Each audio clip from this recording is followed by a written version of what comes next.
তখনও ইয়েনজু বলে, তুমি আমার সাথে মিথ্যে বলছো না তো? যদি মিথ্যে বলে থাকো তাহলে তোমাকে আমার কাছে ক্ষমা চাইতে হবে। আমি এখনই নিচে যাচ্ছি চেক করতে। এই বলে ইয়েনজু নিচে চলে যায়। এরপর সে নিচের একটা রুম খুলে দেখে সেখানে কেউই নেই। তখন সে মিমিকে বলে, দেখো এখানে কেউই নেই। মিমি তখন বলে, এই রুমটা না, তার ঠিক সামনের রুমটায় গিয়ে আপনি দেখেন। তখন ইয়েনজু বলে, ঠিক আছে যাচ্ছি। যখনই সে সামনের রুমের ভিতরে ঢোকা দিচ্ছিল, ঠিক তখনই সে দেখে সেই রুমের দরজাটা হালকা খোলা আছে।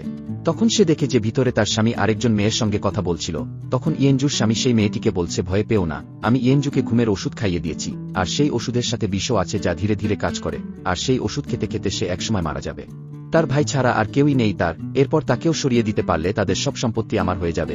এইসব কথা ইয়েনজু বাইরে থেকে শুনে ফেলে। তখন সে রাগে ফুঁসে ওঠে এবং দরজা ঠেলে ঘরে ঢুকে পড়ে। যখনই তার স্বামী তাকে দেখে সে একেবারে হতবাক হয়ে যায়। ইয়েনজু তখন প্রচণ্ড রেগে গিয়ে চিৎকার করতে থাকে এবং বলে, তুমি আমার সঙ্গে প্রতারণা করছো আর আমাকে মেরে ফেলার পরিকল্পনা করছো।